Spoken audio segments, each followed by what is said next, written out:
Semoga selamat datang ke SRTV.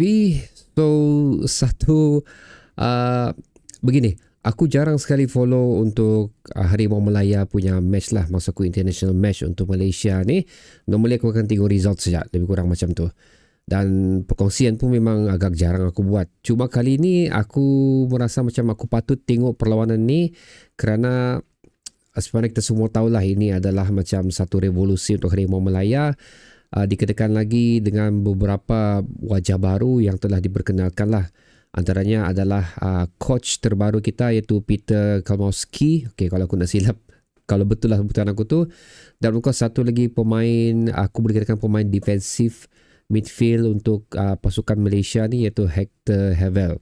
So ini adalah benda yang membuatkan aku menarik perhatian aku untuk perlawanan ini. Lebih lagi ini adalah perlawanan yang penting juga untuk memastikan kita layak ke AFC Asian Champion Qualification. Sekarang kita berada di kualifikasi lah untuk menentukan kita sama ada berjaya menempat tiket untuk ke perlawanan seterusnya. Dan kita berada di grup F sekarang ni guys, di mana ada Vietnam, Malaysia, Nepal dan juga Laos. Vietnam dan Malaysia telah mencatat kemenangan pertama mereka. Tapi apa yang ingin kita ceritakan sini adalah again lah, aku tidak berapa arif tentang Harimau Melaya ni. Aku tengok macam tu saja. Cuma perkongsian aku ingin berikan pada kali ini adalah dari segi corak taktikal yang diberikan oleh coach terbaru kita Peter Kalmowski ni daripada perlawanan tersebut. Aku tahu kita lawan Nepal saja. Okay, kita punya rekod dengan Nepal ni pun memang baik sebenarnya. So mungkin orang akan cakap lah lawan Nepal je pun akhiranlah menang. Tapi sekali lagi ingin aku perkatakan di sini, okay, ini adalah perlawanan yang senang dan wajib untuk kita menangi dan telah kita tempuhi dengan jayanya. Lebih kurang macam tu. Pasal kalau kita kalah dalam perlawanan ni, for sure cerita lain lagi yang akan keluar. So misi berjaya dijalankan dengan cukup bagus oleh skuad Harimau Melaya, pemain Harimau Melaya dan of course juga coach terbaru kita ni.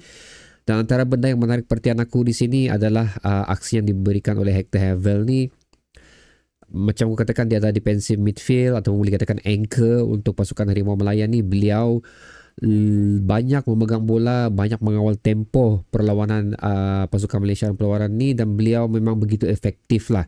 Dikenakan lagi pada minit ke-29 beliau menjaringkan gol pada perlawanan ni. Sweet debut lah untuk Victor Havel.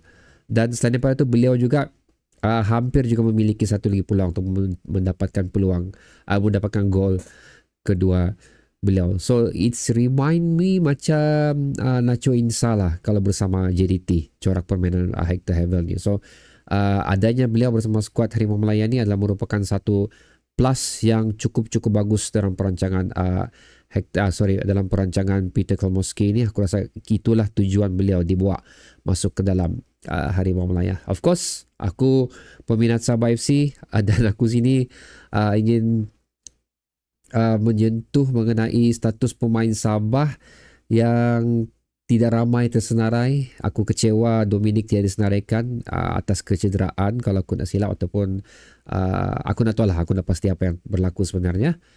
Tapi Daniel Ting menggantikan Koh Min Ong di bahagian posisi yang sama, memberikan satu impact yang tidak mengurangkan impact lah, lebih kurang macam tu. In fact, ianya memberi additional firepower di bahagian hadapan pasukan Malaysia, di mana beliau sendiri pun telah memiliki kalau konsep 2 peluang yang hampir boleh menambahkan gol untuk pasukan Malaysia. Itu antara benda yang syok untuk aku perhatikan di sini. Plus kembalinya Faizal Halim bersama Harimau Melaya. Sewaktu kemasukan Faizal Halim tu diperkenalkan oleh di kaca TV lah, meremang bulu aku nampak Faizal Halim bagus, Faizal Halim masuk. Dan Faizal Halim pun not bad juga perlawanan beliau, walaupun ada sedikit beberapa kesilapan, tapi beberapa saja. Selebihnya persembahan kombinasi yang cukup bagus antara Faizal Halim dan juga Arif Aiman. Bagi aku Faizal Halim perlu diberi masa lagi lah, kerana atas apa yang terjadi telah berlaku kepada beliau tu. Dia sekali lagi dia layak untuk terus bersama Harimau Melaya, dan dia perlu diberi masa untuk mengembalikanlah corak permainan beliau. So satu kejayaan yang bagus, pembukaan tirai untuk saingan Asian Cup Qualification yang bagus untuk sikit lagi sebut Sabah FC untuk Malaysia, kerana berjaya menundukkan Nepal. Sekali lagi perlawanan yang wajib kita menangi dan telah berjaya kita kecapi. Tahniah untuk pemain Malaysia. Dan ya, aku akan menunggu lagi perlawanan seterusnya lah. Aku akan cuba membuat perkongsian, cuba belajar sedikit demi sedikit lah untuk pasukan Harimau Malaya pula. So guys, bagi anda yang menyaksikan perlawanan ini, bagaimana pula pendapat anda tentang, of course, nama-nama yang aku sebut tadi seperti Hector Havel dan juga Peter Komoski, kembalinya Faizal Halim bersama Harimau Malaya? Bagaimana pendapat anda untuk persoalan tersebut? Letakkannya di ruang komentar di bawah. Bertemu lagi video seterusnya guys. Assalamualaikum.